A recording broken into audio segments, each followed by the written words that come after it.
Hello, good morning, everyone. We are very happy to have you here to be able to have our guest speaker today that is going to give us a very good talk and to greet you all on this Saturday morning in our talk series. We are having this talk series every Saturday at 11 a.m. So today, before we start, we would like to invite you all to join us in a prayer, and then we will introduce our guest speaker and we will start our talk. So we, at this moment, invite each and every one to join us in this prayer, elevating our thoughts, uniting our hearts to our Heavenly Creator, asking for guidance, for assistance, for protection. More in particular today to our guest speaker, that we may learn and grow from all the teachings he's going to bring to us. May we feel the presence of the good spirits around us, blessing us and helping us on this day. So be it.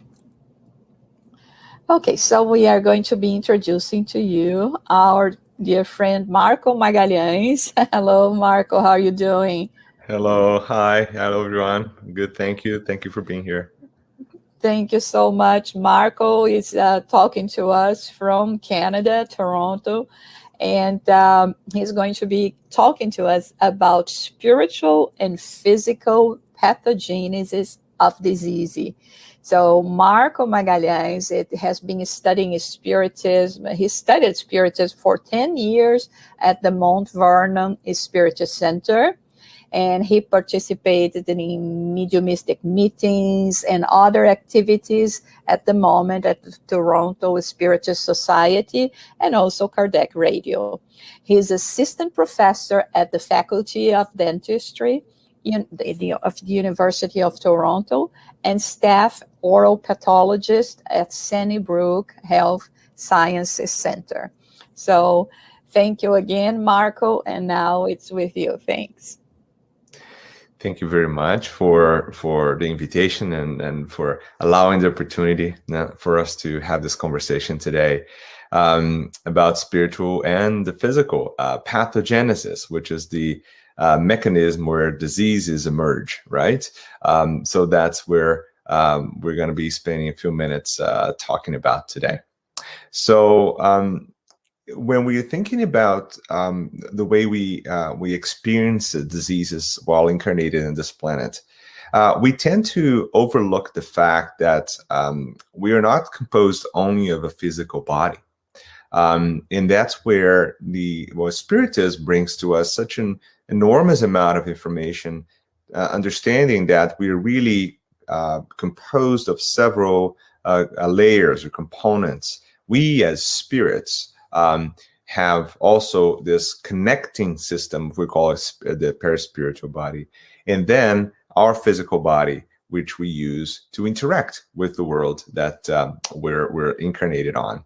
So let's try to bring together these three different aspects in understanding how and why we go through this processes of disease, right, while we're incarnated here. So Paul, in the first letter to Corinthians, he writes this, which is quite interesting. He says, "Do you not know that your body is a temple of the Holy Spirit? So who is in you, whom you have received from God?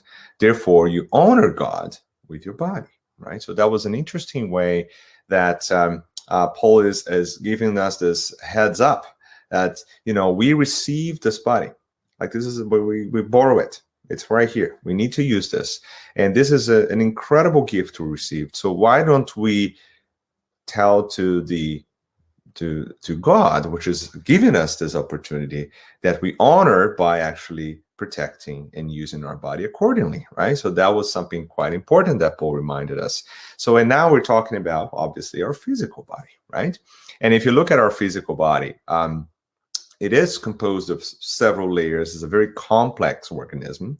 So if you look at only the physical perspective of it, we're derived from an evolution of different animals, right, on this planet. And we evolved through a very, very complex system of selection and evolution into this high order physical system that we live today as human sapiens. That's who we are. But as you look at this image here of the physical body, is an incredibly complicated system that lives cohesively or together. And every single one of those organs and systems that we live on has this little cellular component or cells that have to work together. So all the cells work together and they make this system works, right? But let's learn a little bit more about it. So when we do have then a process of disease happen in our physical body, so this is the scientific view. So we're looking only at physical matter right now, okay? So what happens is each and every single one of the cells that are working together, like this environment, this complex environment of little individual bits of life that have to communicate. They have to work in sync. They have to work towards a common goal. It's like a little factory, right? Each one of those little individuals or the little cells are working under the influence of organs and tissues and systems, and they have to work nicely together. If they don't work together and one of those cells starts to be diseased or stops functioning, then we start to have a process of diseases, right? So, and what causes that what is the mechanism right behind this? So there are many, many mechanisms that we study in pathology, which is my specialty, which understands why a normal cell, as you can see here on one side, can progress into a diseased cell, as you can see the other side. So there are mutations, for example, that occur inside the cell, right, in our DNA. These mutations can be spontaneous, right, or random mutations. They can also be influenced by so many other things, like environmental factors, by sunlight, exposure to radiation, right, and certain pesticides and certain foods. There's so many things that can influence this.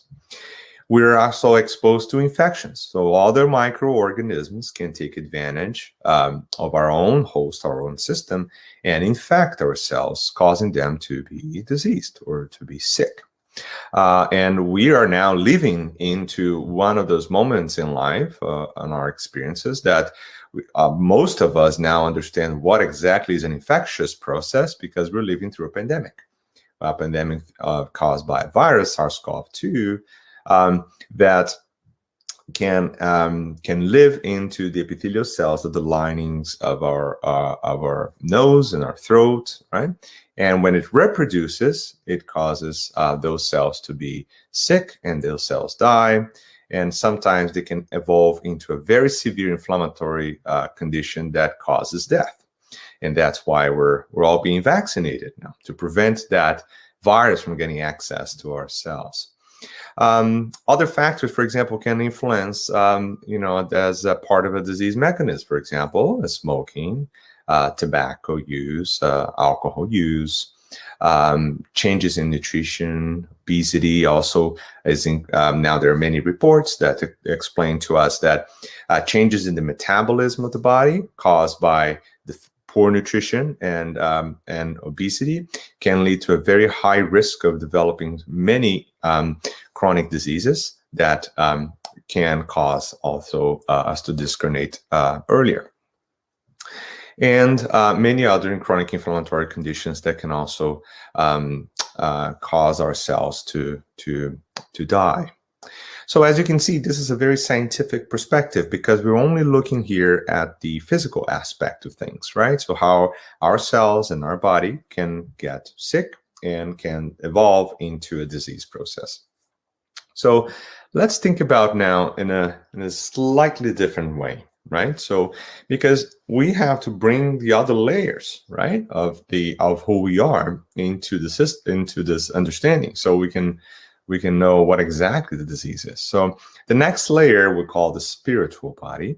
As Allan Kardec puts into the Genesis, is the sensitive organ of the spirit, right? It is something that connects the physical aspect we just heard about in the physical body with we as spirits. So Allan Kardec, in the Spirit's book, question number 135, asks about the nature of the spiritual body, and the spirits are going to answer that. Human beings are composed of three things. And this is really the basis of our entire understanding of Spiritism. It relies heavily on understanding that we are this three layers, three different aspects, right, of our bodies, of human beings. So the first is material one, like the body, material aspects, which is similar to animals, and it's explained by evolution and a scientific perspective. And most of what we know about it comes directly from science. It is similar to that of the animals and animated by a vital principle, just like any living being on this planet is animated by the vital principle, which is derived from the creative thought of God, right? The second aspect of it is the immaterial being, so which is our soul or spirit, which incarnates into the body.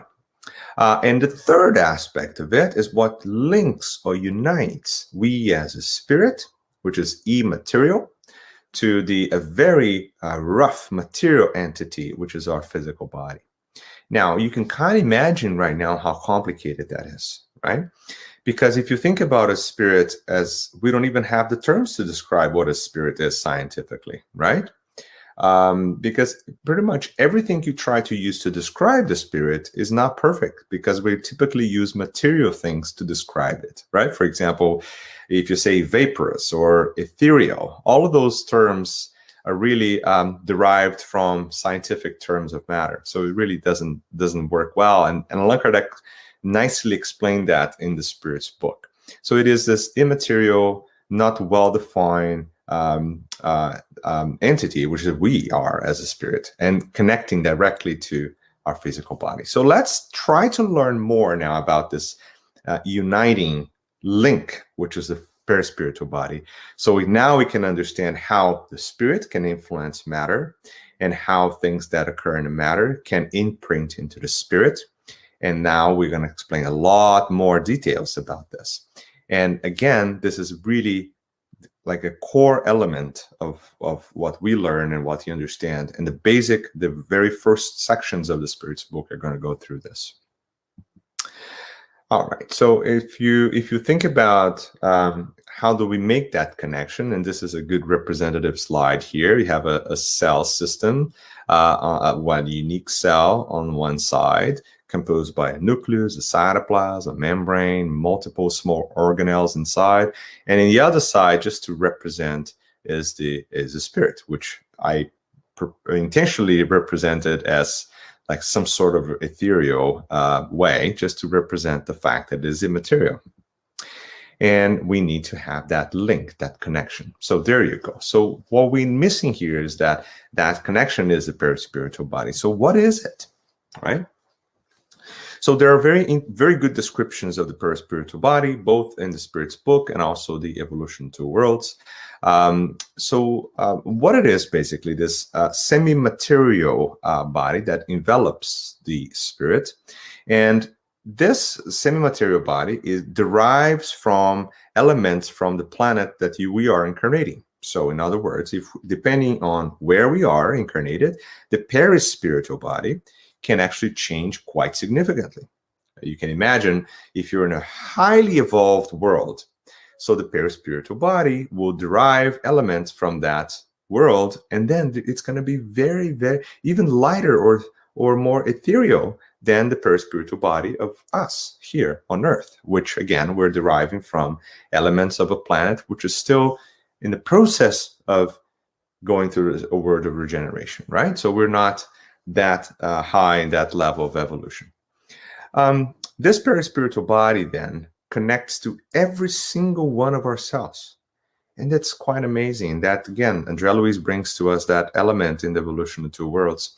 And every single one of our cells is under direct connection to the perispirit, and the perispirit in turn is directly connected to who we are as a spirit. So that's why we can actually transmit directly to each one of our cells our emotions, our feelings, our energies, our good deeds, our bad ones, right? So everything that transpires in your thoughts are directly connected and transmitted to each one of our cells. So what does that mean, Marco?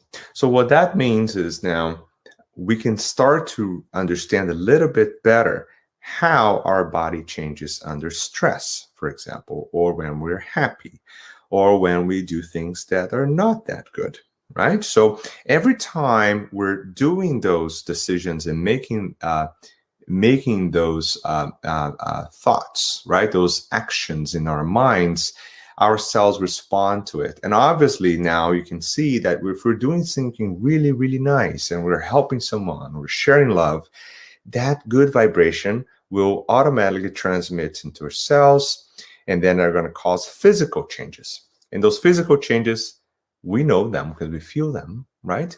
And science can detect them. So if you go and check your levels of certain hormones, for example, they're going to be higher up when you're happy, right? And that's fantastic. But who's doing that is actually we as a spirit through the action of our perispiritual body.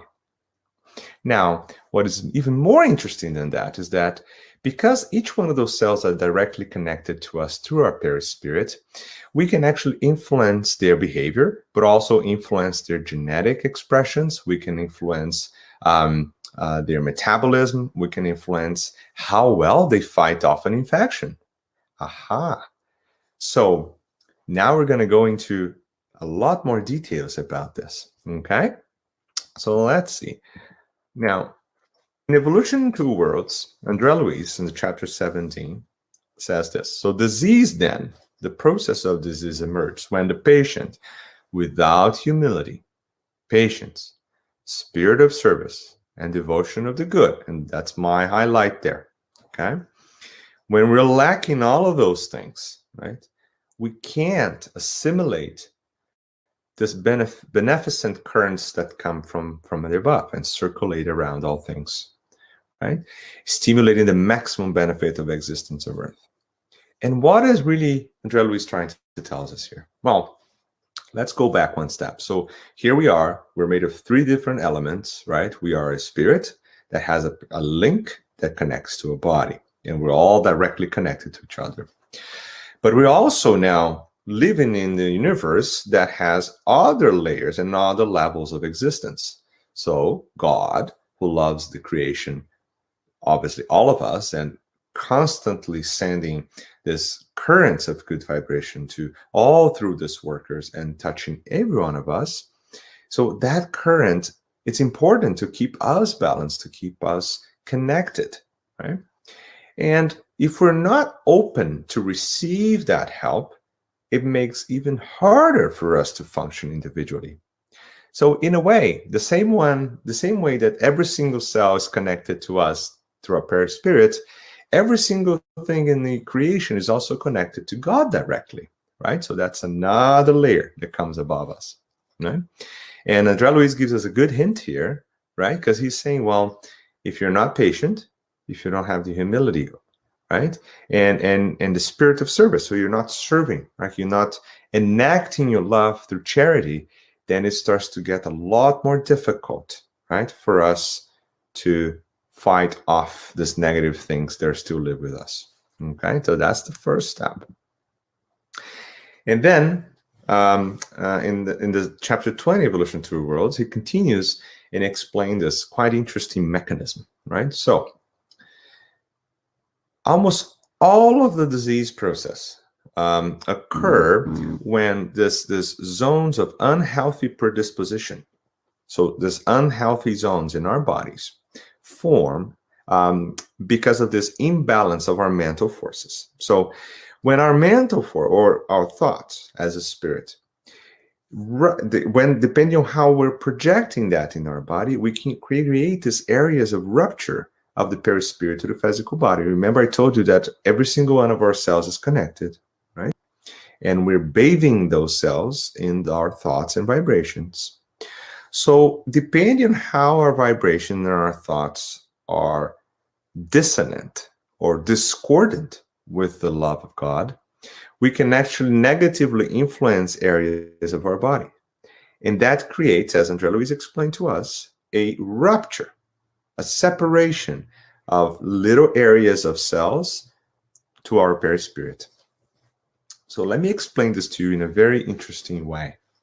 Like imagine you're working on a particular factory where there are multiple, there's a sequence of events that has to occur for something to be built. And I'll give you an example that I can easily kind of understand too, which is like a car, right? So you're going through a line, and then the first step is that you have to build the frame, and then someone's going to come and connect the engine, and then another person down the line is going to put the wheels, and then the steering wheels, and then the doors, and then you close it up, and then you clean it, and then you're ready to go, right? Just like all these little steps, right? And every single one of those steps are connected because they have to occur in a sequence, right?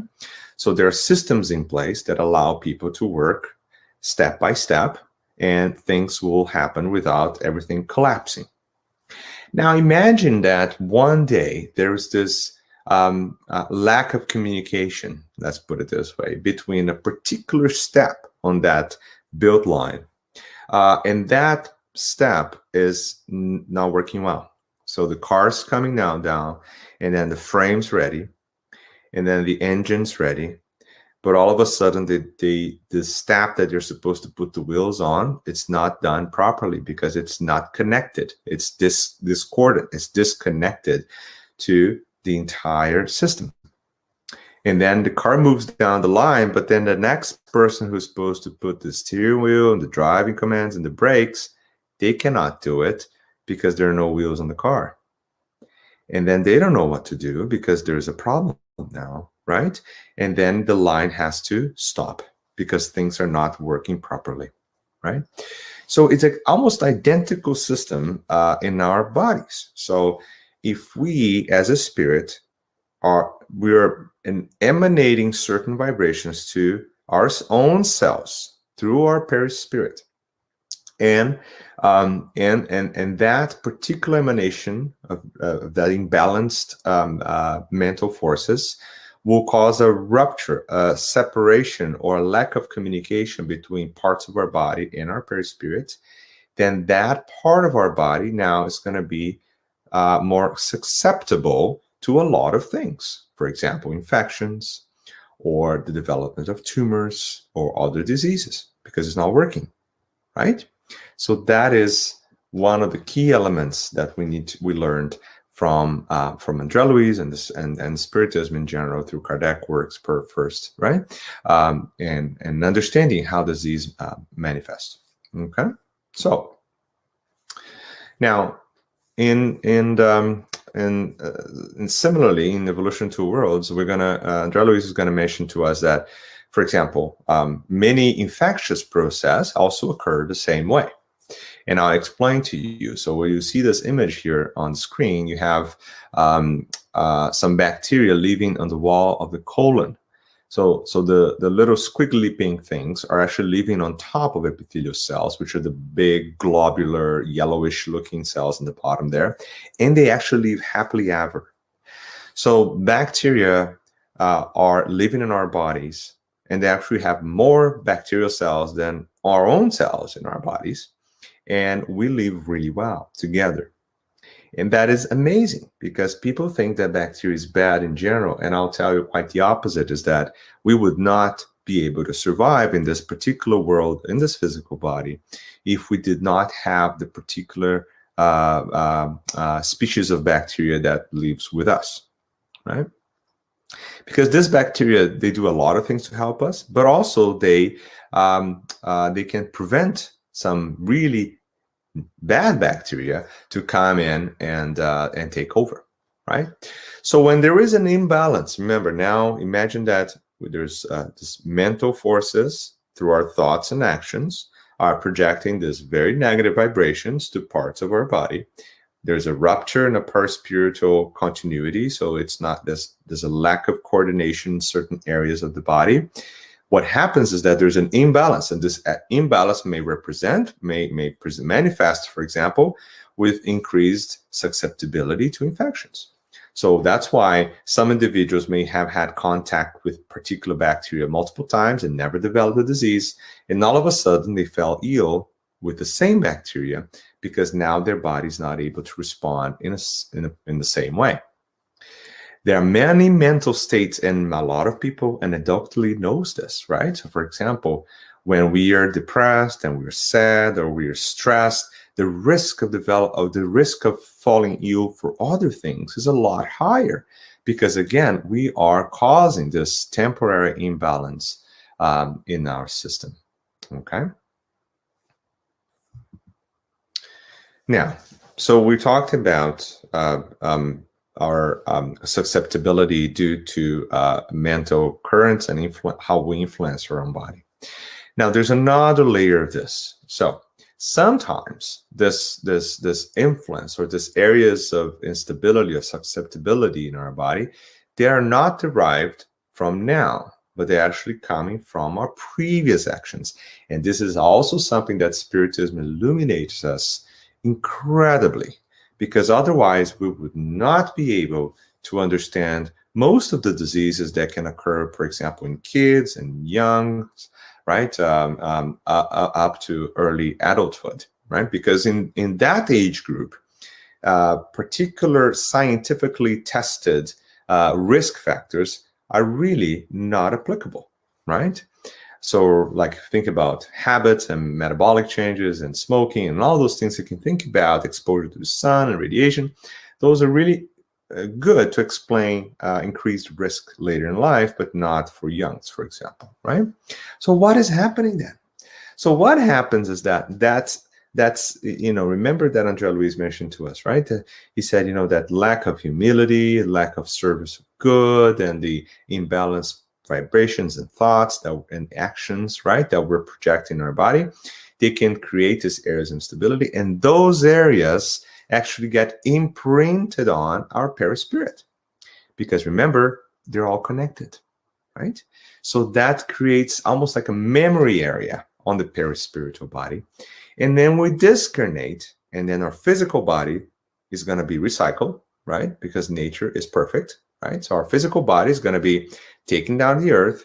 Nice bacteria is going to just get rid of it and then incorporate it back into the living beings, right? So, for example, we might have little carbon atoms in our bodies right now that were the same atoms that lived through the dinosaurs. So we actually all related, right? Physically. So our bodies are gone now, and all we have now when we discarnate is we as a spirit and our perispirit. But as you can see here in the little cartoon that I prepared for you, if you look at the body in the middle over there, and I'll pull a little pointer here so we can all see this. Yep, so we can all see it now. So if you look at the representation in the middle, now we have spirit, and we have our perispirit, which really, there's no shape or form to it. We know that it is connected to us as a spirit. It is connected to the physical body. But, it has we can't really measure by physical terms, right? It is not visible in general terms, but we as a spirit can make it visible and touch things and move things. And, that's why sometimes people see spirits, right? So when we're seeing spirits, we're seeing the perispiritual body of that spirit, which becomes visible, right? Through changes in the density of that body. So here we are. Now, if you see the little gray clouds that I drawn here in the middle, those are the areas of instability that were generated, or areas of susceptibility that were generated because of actions we had in the past. Now, when we are incarnated again, what happens? So what happens is now those areas in the perispirit are going to be filtered through our physical body again, and we may have now, since early age, some diseases or some processes that can lead to diseases down the road, right? That's why you see, for example, individuals who are very young age developing some very devastating cancers, for example, and that typically happens when, again, our those areas that we've generated in the past through our actions can now imprint themselves back into the body, and that's how we cleanse it, right? So the body is such a great gift, the physical body, because that's how we're cleansing, getting rid, right, of that deleterious energy that we created by actually living through the consequences of it. Oh my goodness, think about this. Marco is saying that whatever I've done in the past, I'll have the consequence of my own actions. Yes, that's right. My dear friends, this is so important to remember, right? Because even if you don't get anything about all the cells and connections and things that I'm talking about here, but if you go back to what I just said and remember that, I think it's worth it, right? To remember that our actions have reactions, and we ourselves are going to live through exactly that, right? And now I'm just giving one example here that our bodies are actually allowing us to do just that. So our bodies are going to be filtering through that negativity that we've generated, and it typically manifests as a change or disease or abnormalities in our physical body. Okay? So, for example, there are many mutations that can occur very early on in congenital. So they're in the early development of the body. Usually those mutations, they are agreed upon even before we incarnate, right? So we agree that our new bodies are going to have a particular type of mutation or abnormality that is important for me to rescue the debts that I've already created before, right? And we also have mutations that are acquired. What they mean is that they're influenced by my actions now. So there's two different types. So all of those things will lead us to have an increased risk, right, of developing diseases, okay? But God is perfect, right? And sometimes we forget this, so it's always good to remember, right? So nothing really happens by chance, and we're not deemed to suffer for everything. That's not the goal. Of course, sometimes we have to go some challenges and trials, but we don't have to do this all the time. So we have something called the modifiers or disease modifiers, right? We study them in science, and we also study them in spiritism, which is also a type of science, right? That studies the relationship between the spiritual world and us, right?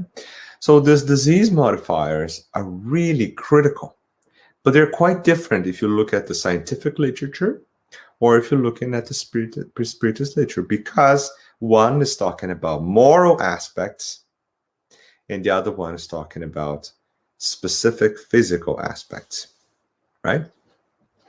I'll give you an example, right? Let's say an individual has a particular metabolic disease. Let's say has diabetes, right? Diabetes can be a very, very difficult disease in general, very challenging. It forces a number of life changes that are needed or they're required for an individual to survive. So those life changes can be quite challenging, but at the same time, many individuals have success in controlling the disease by implementing healthy changes. So those are the disease modifiers. You can have specific changes in the way you eat, how you live, right? Decreasing, for example, other risk factors, and you're going to have a relatively normal life with the same disease.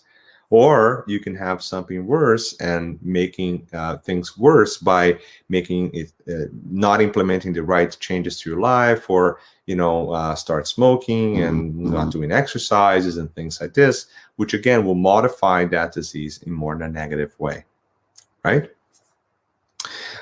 So those are the disease modifiers. But now in Spiritism, the disease modifiers are quite different, and we're going to talk about them now, right? And just one example for you guys to see, I always like to kind of show a little bit of our pathology images here, but just to show you how in a disease process, you have this lack of homogeneous cohesiveness in cells. The cells look different. So on where the pointer is right now, you have a normal bone, and that's the bone marrow here in the bottom. And then you have this little cells in the middle of a bone. We call those osteocytes. And on the right side here, you have a cancer of the bone called osteosarcoma. And now you can see that the cells are quite different from one another. They're obviously not homogeneous. They look quite different from each other, and that's and they lack the coordination, right, to grow together. So that's an osteosarcoma. Okay. So in Evolution to Worlds, we're going to get some of the examples, right, of how pathological process affect the perispirit in the physical body. For example, one of the examples that we have when it's cited is that, for example, if you have a suicidal wound, right, to the heart, you may develop in your next incarnation bleeding problems, right, loss of prothrombin, which is one of the steps in the cascade of coagulation, right? So you're bleeding too much. And in those reborn for treatment to recover the spiritual body in dystonia, which is an ability to move the body. So you see, this is one example of how if you inflict a wound in your body in one incarnation, you can come back another time with that imprinted area on your heart affected that can cause you to have a number of bleeding disorders, for example. Self-poisoning, right? So you can develop hematopathology, so diseases of the blood system, disharmony of the bone marrow. For example, your bone marrow produces your red blood cells, for example, causing anemia, which is like the low red blood cells, or high reticulocyte cell count. So this is like immature red blood cells. So your bone marrow is not functioning properly. This is one of the examples cited for us by Luis. Okay. There's more. For example, if you voluntary disrupting of the skull or fall from height, right? Addiction. So what do it cause? So if your brain is affected, for example, by a voluntary wound like to your body, you can develop later on. You can have arrhythmia. You can have in newborn patients. You can have tetany, or in lactating babies, hydrocephaly. Epilepsy, cerebral palsy, all those things can be a direct consequence from the wound that was generated in your body, then the spiritual body, and now coming back to your body again in a slightly different way, right? Now, this is just a few examples because really there's no rule, right? So things can develop and evolve in many different ways, and depends on how much you've done to repair how much you've changed. There's many other factors that influence how this is going to manifest down the road. It's not that you've done this and the same thing's going to happen to you again. That's exactly the opposite of what happens, right? There's a lot of factors that are involved in this, okay? And also he cites the example of individuals who commit homicide, suicide. They can, for example, come back in the new life with and having to go through violent deaths as a kid or accidental deaths as a kid. And this is something that happens often, and typically we tend not to understand that well. It is challenging. I can't even explain or understand how challenging that is.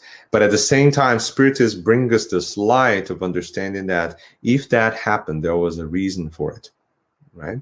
And if that happened, it was part of the perfection of the divine plans, and we have to go through it, right? All of us involved, and we know it's gonna be for the better, right? Down the road. Okay, so that's the consoling part of the Spiritism. Okay, so what are the disease modifiers? So here's what we're gonna do. So if we're there with our unhappy face, right? So that unhappy face represents everything that goes against the divine laws, right? You know, the what Jesus explained to you so many times. And now the happy face is then we're able to neutralize those, right? And we neutralize those, we know it, right? Remember what Jesus told us, like the very, very first time, like very early on? He said something very simple, right? So what are the two rules? So, you know, Kardec also mentions that in Spirit's book, but the basic rules are, you know, which is basically compounded in every single one of the laws, is like love God and love one another, and, you know, do unto others what you expect people to do unto you, right? So that's the basic principle. Okay, but how do we do that, right? So we have to really look into ourselves and understand what are we doing and how can we do things better, right? So knowing thyself, right? And we know that too, right? And also living by what Jesus explained to us. Easy peasy, right? Or maybe we still have to work a little bit on it, but we know what to do.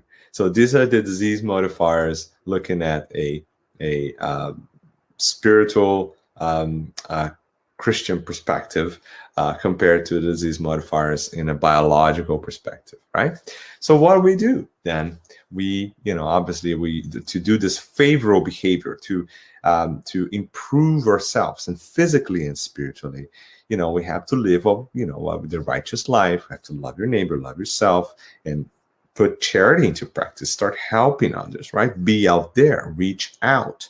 And, you know, there are so many things we can do. Chico gave us a great example, right? Do you remember when Chico had his dog, which was one of his dogs that was sick, and his neighbor, you know, obviously looking at that situation that there was a very sick dog, and Chico was obviously working really, really hard on his day job and also in Spiritism. She decided to put the dog down, and she thought on her mind, of obviously in her ability to understand the situation at the time, she decided to put the dog down, and Chico was obviously very touched by it, right? And he was not happy with it. So, you know, Emmanuel comes over and said, you know, you got to find a way to get rid of this animosity, right? This is not helping you or her. So go there and figure out what's the best thing, what's exactly what she wants, and give it to her, right? And he was obviously like, really, right? Is that what we want to do? And he did. So he works very hard. He gets the money to buy a sewing machine, and he buys to her. And that reconnects them, or get rid of all that negativity that was generated by that situation. And that alone may have changed the lives of those two individuals, right? You know, it's important for us. So little things like saying hi to someone, or being helpful, right? Or not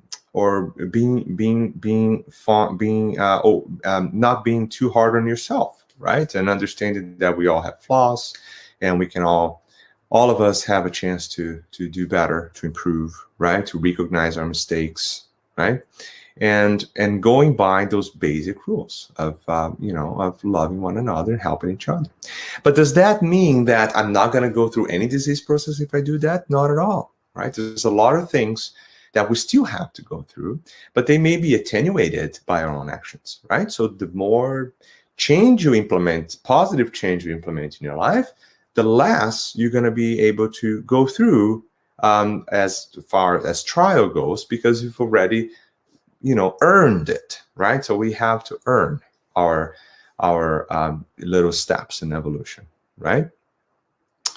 And there's an interesting point here about Tim on the chat. He mentioned that this may be seen a way to blame to themselves or others for disability or disease. That's actually quite the opposite. There's actually not blaming, right?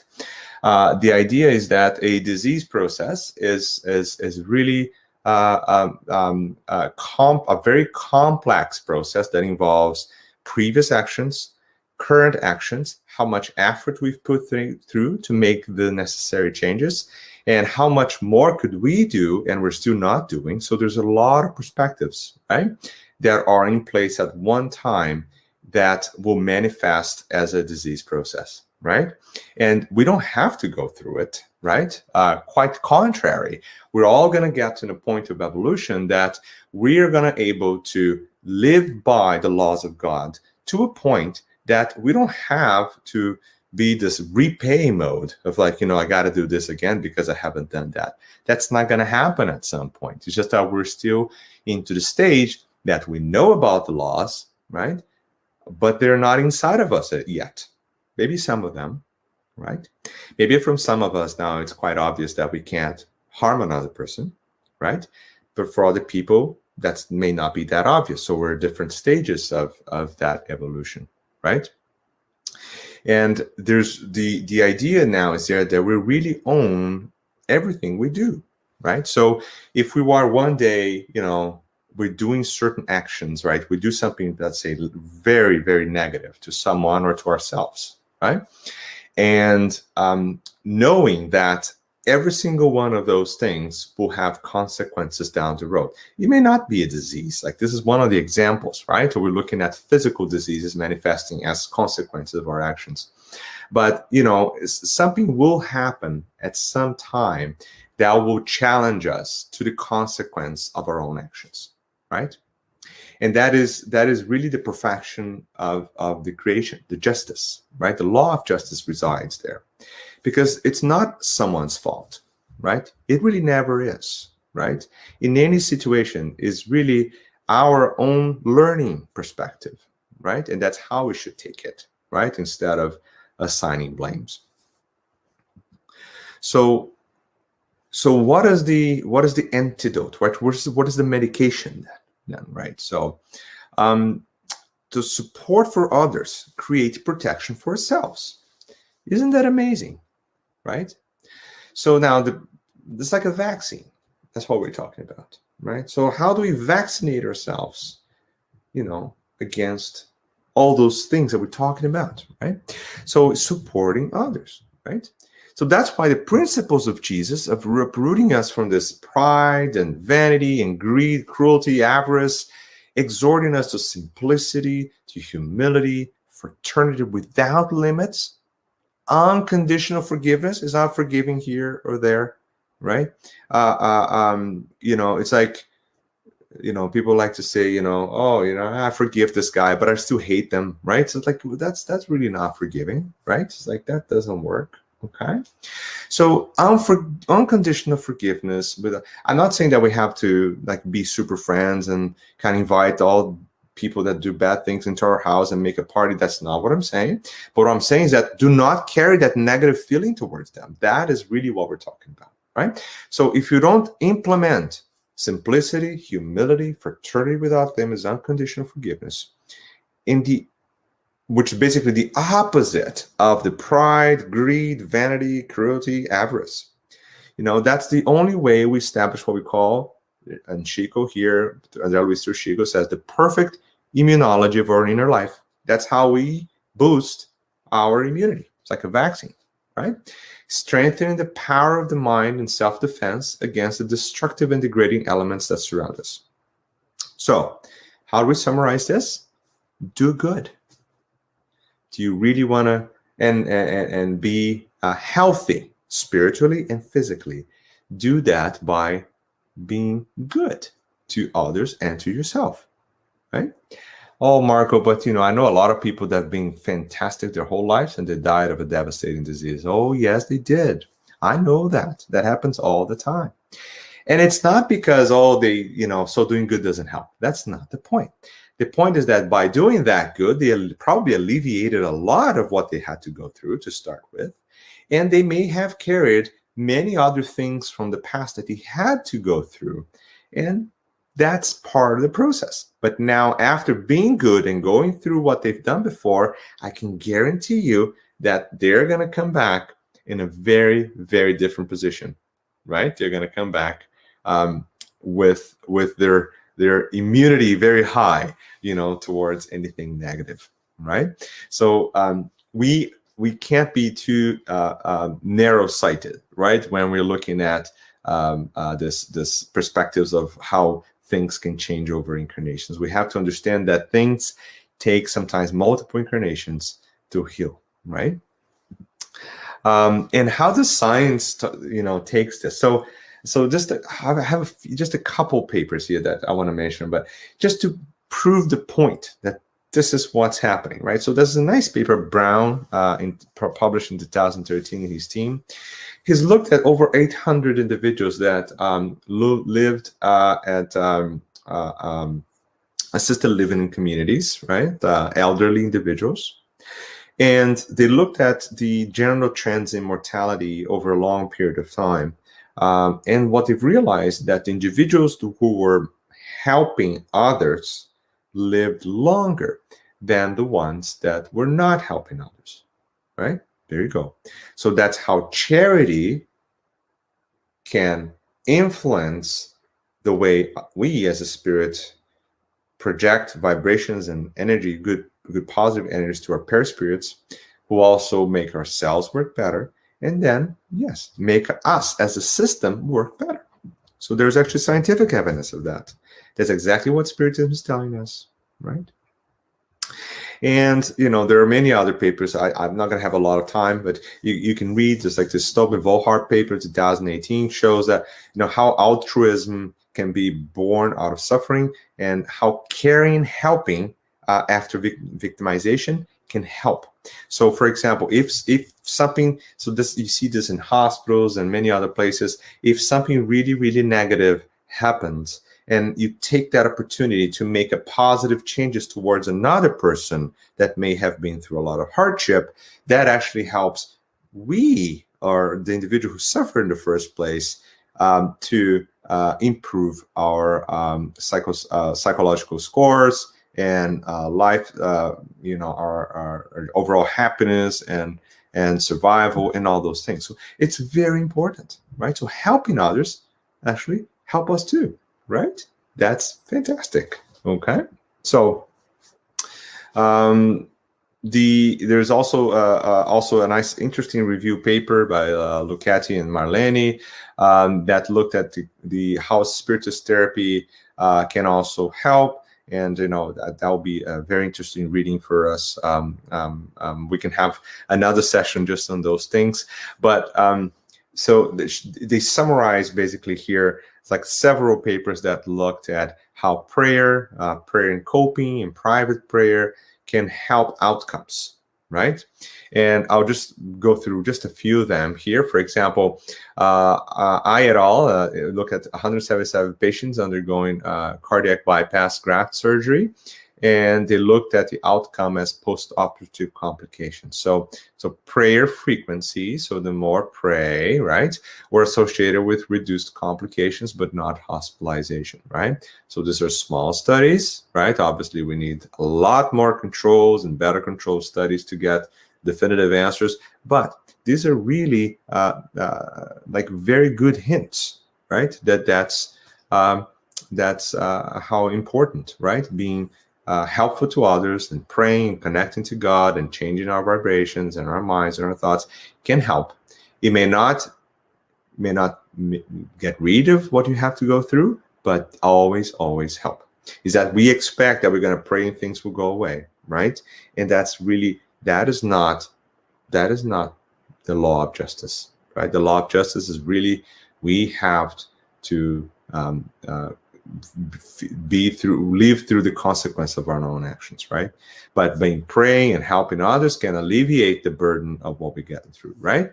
And there are many other papers. So, for example, there are prayer coping and private prayers, and all of them showed some improvements in depressive symptoms, increased optimism, quality of life, and so forth and so on, right? So it is quite important, okay?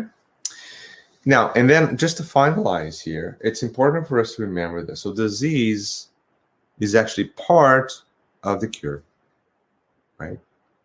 And I know this this can be quite a challenging concept to a number of individuals. But the fact that we're going through a disease process, it means that we're already going through consequences of actions.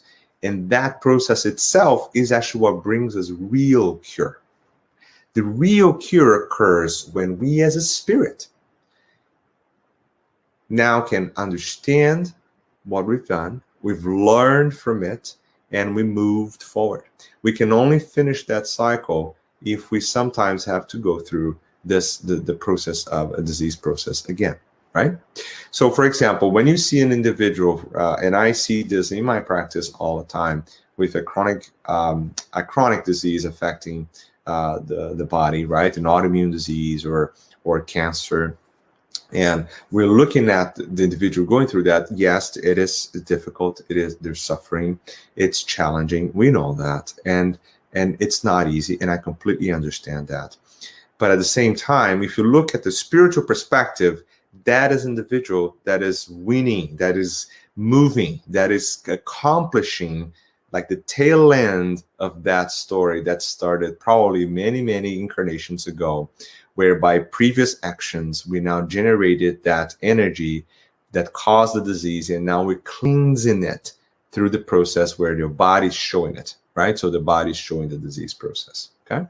So in a spiritual perspective, we'll see that that individual, after they go through and they come back another incarnation, they got rid of it, right? They beat it, right? It's done. And it doesn't matter if they're alive or they end up discarnating because of the disease. That outcome, that's what we use in science, right? Survival rates. That may not mean the individual has cured itself or not in a spiritual perspective, right? Because some individuals can go through a disease process to try to repair what they've done before, but in that process, they can make other mistakes that they have to go through down the road, right? And that's not good, right? Because, you know, in a way, the real cure has not been achieved. And we have many other individuals who are going through a disease process, but they're taking it as a learning opportunity. They're helping others. They're being altruistic. They're changing how they think about life, and everything is changing in a positive way. And all of a sudden, real cure is achieved, right? Yeah. So, so interesting question here by Luis. Luis, so we're talking about physical diseases, like physical body, right? So we're talking about either psychological or physical, right? Manifesting as, you know, like chronic inflammatory diseases or cancer or, you know, infectious diseases, right? So that's what we're talking about. And that disease, as I mentioned here, is something that we're looking at a physical body, like medicine treats, right? And the relationship is that disease that's treated by your medical doctors has roots into who you are as a spirit, and that's the direct connection between that and you as a spirit, right? And that's the relationship, right? That's the context, right? I hope that's clear. Okay. So again, the disease is actually the cure happening in front of us. Okay. And I know this is a challenging concept, but after you grasp that concept, you really change the way you see things, right? And I think that's important for all of us, because Spiritism brought to us that concept in a very, very clear way. Okay.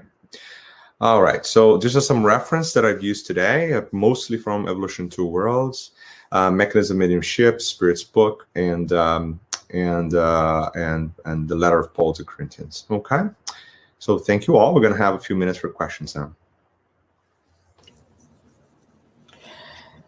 Thank you, Marco. That was so enlightening. And I think, of course, a subject that touches us all. You know, every now and then we all have to deal with imbalances in our physical body, and we question and we want to understand why all that. And there are so many intrinsic things that we should be analyzing at this point. So we have some questions. Everyone is very happy with your presentation. Yasko presents this question. Hi, Marco, good info. As in the example of the sequence in assembling line to deliver a product, the disease would result from disobedience of the law of sequence of order. right? What would be at individual and collective level the main step or level that we had misstep that is contributing to the severity of COVID pandemic? What had we learned from it? Oh, that's a fantastic question. We can probably talk about an hour about it. So here's what happened. So the bottom line is that we don't have to go through a pandemic, right? This is not God's plans for us. And I think a lot of people kind of, somehow let their thoughts run into that line. So yes, Yasko mentioned here, yes, there's something that happened, right? There's something that occurred over a long period of time that led us, right, to what we're living right now. And this is now not at a single body connection. This is more like a systemic connection, like all of us spirits together, right? And I think that's exactly what Yasko's mentioned here. So what happens is, there are moments that the spirituality uses particular scenarios that we're living through this planet, and that scenario is used to teach, right, to help individuals and to allow certain things to happen. For example, we had, if you go to book in Planetary Transition, for example, Divaldo tells us in a very well, interesting way, like what happened during the tsunami, for example. That was a disaster, right? So, that's a natural disaster. But in that scenario, you had many rescues of individuals that were going through processes. They were being rescued at the same time. Some of them discarnated because that was part of their plan, and they had to do it. Others were living through very challenging times and were rescued at that time. And then there's the entire global changes that occur because every single person, individual in the planet was touched by it and pulled from inside their hearts the idea of help, of charity, right? So it was able to enable this global charity move, and everyone on the planet started thinking in a different way. So it started being angry about, like our first world kind of, problems, right? My dishwasher is not running properly, right? They started to realize that, wait a minute, there's like 200 people dying and I gotta do something, right? See how that was kind of used to boost that up, right? Now, when you're looking at COVID, this is like the most incredible trial ever engineered that I've ever seen in my life, because now the single thing you can do to help is exactly what is the basic principle of the law of God, which is like, you gotta love one another. You gotta do to the other what you expect people to do to you. So do you want to protect others? You gotta do something, right? You yourself have to put a mask and social distance. You have to vaccinate, because you may not be, maybe you're not at high risk, right? Maybe you don't have any comorbidities. Maybe you live in an isolated island somewhere. I don't know. Maybe you don't have to do it for yourself, but you have to do it for others, right? You have to do for the others who can't isolate, who can't vaccinate, and so forth and so on. So in a way, it is a immediate, universal test of how can we act to the good of others, like immediately, right? So those things, obviously, obviously a lot of people are discarnating, and we know that could be consequences of things in the past or still things that we've done here. We don't know, and we can't really judge, right? That's not our goal, right? But it's important for us to look at what's happening right now and really understand, well, the assembly line here, obviously we've done things in the past that allowed us to get here, for sure, right? But right now our actions are dictating, right? Remember, the world is moving to regeneration, right? So at some point, some people can't really fit in, right, in our planet anymore, right? It's going to happen, right? And it's a way for us to really work really hard to help one another to move together. Because if we don't work together, things will collapse. So if you get like in a city, you can look at a city, a neighborhood, or a country, right? Or a continent, right? Where if one group does not follow guidelines, the entire community will suffer consequences, right? And this is really like the ultimate, most incredible way to put people to do the right thing because they can actually see the consequences happening in real time, right? We keep saying that, oh no, I'll come back, I'll fix it in another incarnation, right? It's like, spiritists do that a lot of the time, right? I'm doing this, I'm okay, I've learned how to help a little bit, but you can't help more because of this. Anyways, we find excuses all the time, right? Not to do the right thing, right? And now we're actually living in a scenario that, if we actually don't do the right thing, we can actually see someone we love very much beside us discarnate. And it's as a direct consequence of our actions, right? This is really tough, right? And I think it taught us as humanity a lot about individuals who are having a hard time doing it and individuals who really excelled in doing it, right? And I think that's important. So in a way, it is part of the process of evolution, I think. That's fantastic, Marco, because the way you presented it is exactly that. We don't do that because of ourselves. We do that because of others, and thinking about others, thinking about the common good. And this is the way, in terms of spiritual involvement, when we think about it, this is what we have to achieve, right? The love one another, like you said, it's the main thing. And we are having this opportunity now. And I think people should have this in mind. I mean, if you don't care about yourself, please at least care for others and think about others in a way that is right there for you to contribute. And also when you said something about, okay, I can procrastinate, I can do that in another incarnation. The thing is, we don't know when, we don't know how, and where, right? Because at this point, if you lose the train here, who knows where you are going to get the next train, right? And exactly.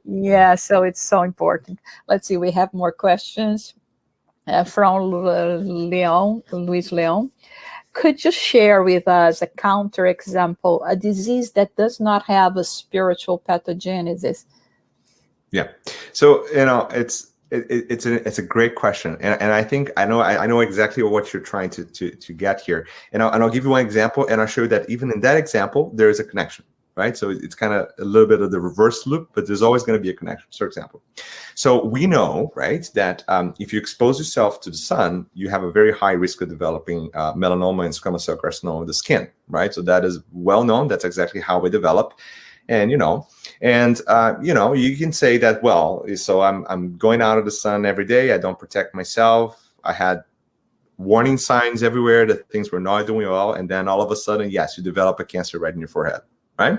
And then you can say, well, that's physical, right? So there's the sun ray hits the skin, changes the DNA of that cell, that cell goes kazoo, and then a cancer develops. But even that, even in that scenario, I'll give you now the other story. Okay, the other story is that you're a spirit that has been through a lot of challenges accepting rules, right? And you've lived through about 10 incarnations in different scenarios where you're exposed to well-known rules that people tell you, this is not a good thing to do, and you go there and disobey them, right? And now you're coming to another incarnation, and then the new rule that you need to disobey is this one, that it's out there, and your doctor, your friends, your family, the poster, the TV is going to say, the incidence of skin cancer is going up, and you have fair skin, and you're high risk, and you got to protect yourself. There are tools for that, right? So again, you go and disobey another rule. By doing that, you already generated the imbalance that connects your perispirit, and actually your actions are now contributing to your high risk. So in a way, even in that scenario, the fact that you're insistently going against an obvious norm is actually increasing your risks on a cellular and spiritual perspective of developing the DNA imbalances. Because, for example, if you're really aware of it and you apply protection and all those things and you go outside, right? So you still have a risk, right? But there's mitigation factors, right? So if you're spiritually, you're still doing everything on the right way. So you're mitigating those risks, because even if the sun ray hits the cell and you're doing everything you can to help, that cell may be protected because your DNA can repair itself. and maybe you get the sun and you don't get cancer, right? But all of a sudden, because you disobey. So thalassemia, okay, great idea. So thalassemia, this is now like genetically encoded diseases, right? And these are conditions that you're born with, right? So this is quite different, right? And this particular instance, if you're looking at this life alone, you can't really explain it, right? So that happens. I was born with it, right? But there are certain things that certainly happen so nothing happened by mistake, right? So if there is a genetically encoded disease that someone's born with, right, that they have to go through in life, it's 100% guaranteed that there's something happened in the past that led to the development of the imbalances in your perispiritual body that will have to be cleansed or dissimulated by some way. That can be through a genetically encoded disease. There's many of them, right? That actually you're born with, right? And now I think in general, obviously, I don't want to kind of grade diseases and say that, hey, that's okay, diseases are great, go for it. No, that's not the point, right? What I'm trying to say is that for every one of us, it doesn't matter how difficult it is what we're going through, we have to always understand that there's always something that I can do positive, even in the worst case scenario, right? And if we don't take that opportunity and learn from it, that's going to be even harder for me to go through it. And not only Spiritism is telling us that, science tells us the same way, right? If you're going through hardships that are not measurable, like, for example, there's a study that looked at individuals who lost kids to cancer between the age of 4 and 9. So all the parents that actually decided to help other parents, they were so much better in every single measurable way, right? They're better because they're making others better, right? So it doesn't matter what disease process we're talking about. Jesus gave us the antidote, right? It's not the point of saying, okay, what have I done to go through this? Like, that doesn't work, right? It doesn't matter what happened. What matters now, how can we make this better? And that's what Jesus is asking us every day, right? How can we learn from this? How can we help others with this? And how can I make the best out of my life with this, right? And I think that is the cure. That is the real cure that Jesus, which is the greatest doctor ever in the universe, that we ever heard about, is telling us, right? Okay, thank you so much, Marco. I have another question. What would be the best way to recover ourselves in the present incarnation? Can we reprogram them and eliminate illnesses that are already installed? Yes, that is a great question. Yes, we can do this every single day. Like, we can wake up and do exactly that, right? And, I'll give you, there's numerous examples of this, right? But I think one of the greatest examples of this is diabetes type 2. So in type 2 diabetes, it is a metabolic disease that occurs in many individuals. It develops later in life. It's typically because our ability to regulate, to assimilate the sugars peripherally in the body, it changes. So we can't really work really well on putting the sugar inside the cell, and the cell can't really uptake it nicely. So there are many mechanisms why that happens, right? But you can actually control this disease completely just by changing your lifestyle, right? So doing exercises, eating better, right? Losing weight, only doing relatively easy things. Many or most will actually either get free of medication sometimes or decrease the medications you can use and have a normal life. That is possible. It's doable, right? In pretty much so our bodies, obviously, they're in a direct connection to us, as I mentioned before. Now, sometimes we can do our best and still have a disease, right? And that doesn't mean that it's not true because that happened. It just means that we had to go through it, right? And that's exactly what the divine providence organized for us. And that's a different story. But in many cases, if we're able to work hard and live in the good life, which is basically morally, spiritually, and physically, right? If we work towards positive thoughts and actions, that directly correlates to ourselves and make them do better too, right? There's so many examples of that. Like heavy alcohol consumption, for example. If we get rid of that, we automatically improve our liver cells. Straightforward, No, like, if we, and that, as the studies have shown us here, like if we engage in activities that are helping others, we automatically change our health, mental status, and we actually change the way our body works. So there are many hormones of stress that go down. There's a less incidence of other secondary diseases in individuals who help others, right? So it is there. Basically, you can do it every day, right? And it's not like, oh my goodness, I have to save 1 million people, right, to get better. No. Why don't you say hi to someone when you see them the first time, right? And say hello to the person who, thank you for the person who, but not say thank you, right? Project the thank you so they can feel it, right? So they can have a really good day too, right? How can we, now we're not really hugging anyone now, but like send a spiritual hugs to someone, right? So just like be nice, right? Be the person who, who sees someone, falling down or going through hardships, you go down and reach to them, right? Be that person, because by doing that consistently, you will slowly achieve the real cure. It may not be now though. Like don't be one of those that like, I want to do it now and tomorrow I'm going to be perfect. That's another type of disease, right? Now we're going to talk about that. But, it's just that, just understand that the good you do, it doesn't matter how much or how little or, the consistency is the key, right? And we'll get you there. So you can do this every day. That's a great question. Thank you. And we have a last question now. Andrea Lewis went back to the spiritual world with the diseases of the physical body manifesting in the perispirit. Chico Xavier said that his physical body was sick, but he was not. What's the difference? Right.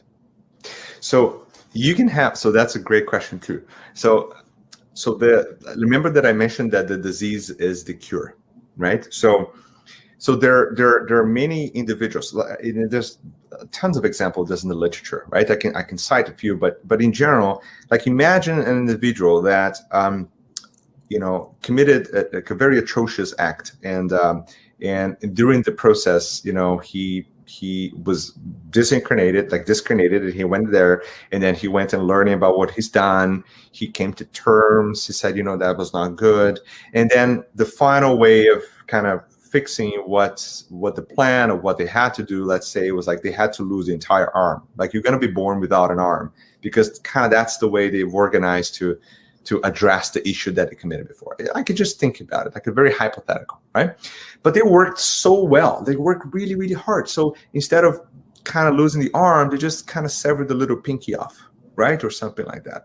So they attenuated their actions. And then all of a sudden, because the enormous amount of good they've generated, they were able to completely rid or cleanse themselves of the energy they carried over that they had to deal with, right?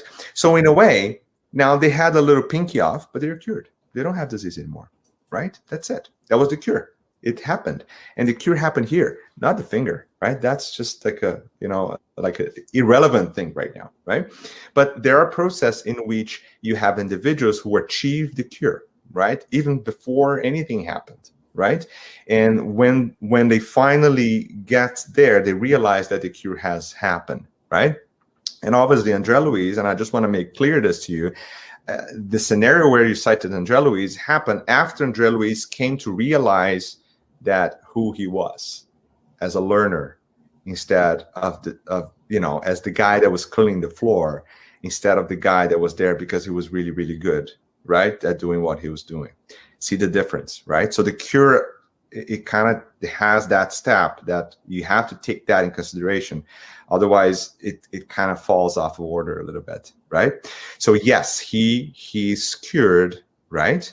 But after he comes to, and then he has to go back and see his family in a new house. Remember the story. So he has to go through those little steps until he realizes that he is a learner and he has a lot to offer. He has a lot to help, and he's gonna now help the little ones by being humble and loving, right? And that's when that scenario comes in, right? The scenario comes in is like, yes, you're cured now, right? And kind of that's where you go.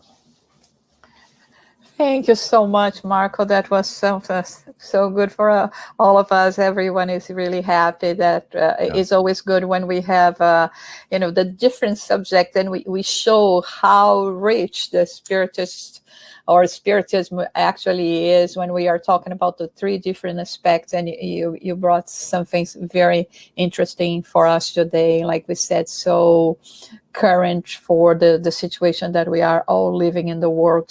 And as we learned, it depends on us as well to make this improvement. So for us to end our presentation today, before that, we would like to invite you for the talk that we are going to have next week. It's going to be by Rejane Planner. She's going to be talking about the mysteries of the universe. And we would like to end this presentation to invite Marco to say to us our final prayer. Thank you. Thank you. So let us all at this moment elevate our thoughts and our minds to our Father, Mother, God, our Creator, to all our spiritual friends, mentors, every single one of us that are going through challenges and difficulties right now in this incarnation, all the suffering spirits that are still inhabiting this planet and the universe. May we all feel connected together as the universal family, the family that is connected now to our God directly, and we can feel it. Let us feel the energy coming from God and reaching any one of us, connecting to our bodies, to our minds. And may we ask that we can direct these good vibrations and thoughts to every one of those who are suffering, the ones in the hospitals, the ones that are going through mental challenges, physical challenges. And we ask our dear God that you allow us to every day learn a little bit more about ourselves and move one little step at a time towards the goal of spiritual evolution. May we turn the concept of loving one another into action by just putting in practice the charity and the law of charity. Thank you, God, for one more opportunity we had to discuss and to learn. And may we be blessed with more opportunities like this in the days to come. So be it.